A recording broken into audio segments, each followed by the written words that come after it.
met up with, they saw some Romney people out there, and they said, we knew more about their candidate than they did.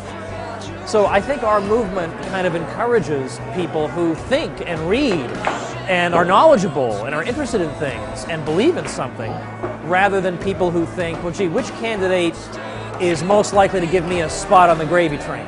I used to volunteer for Mitt Romney's campaign. I used to make phone calls, go to all the rallies, the debate watch parties, and it wasn't until a few dedicated Ron Paul supporters started talking to me about how Ron Paul was the most conservative candidate and how he actually stood up and defended the Constitution. So they turned me onto that idea that Mitt Romney was actually more of someone who was a pro-big government, pro-spending, and they basically convinced me that Ron Paul is the way to go. I think we need to bring all of our troops home. We have no right policing the world. Nobody would like it if China was to come into Texas and tell them what to do. So we have no right telling any other country how to live, what the government should be like. At that point, you just have to show the facts. You have to show the record. You have to have some. You know, actually, the super brochure is a really great thing. I don't know. I have a super brochure in my back pocket. The super brochure.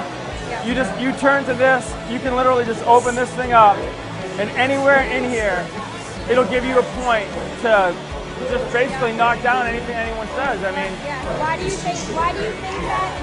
How can you use that point of view for that person? It makes a difference. It really does make a difference. We need to take a realistic approach to it, realize what's happening around the world, how people perceive us, and try to have better relationships. It's what we do in our families.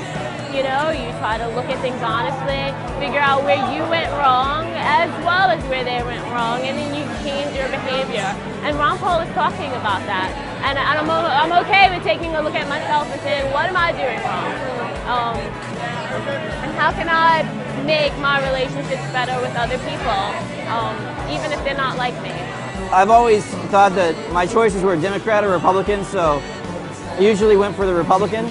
But when I found out about Ron Paul, I just was like, I agree with nearly everything this guy has to say. And I'm mostly worried about the future, and he's already in debt. I don't think cutting $1 trillion in 10 years will do anything. It's absolutely nothing. So Ron Paul has a fiscal plan, he has a civil liberty plan, and a military plan, and I think it affects all of us in a positive way. This is the beginning. And so, we know that despite the differences we have, we share something important in common. So let's not just let 2012 go on, but let's remember that beyond 2012, we have a mission together, and let's not be engaging in picking fights with each other about stupid things. Let's work together so that we can take this revolution and make it a reality in the life of America.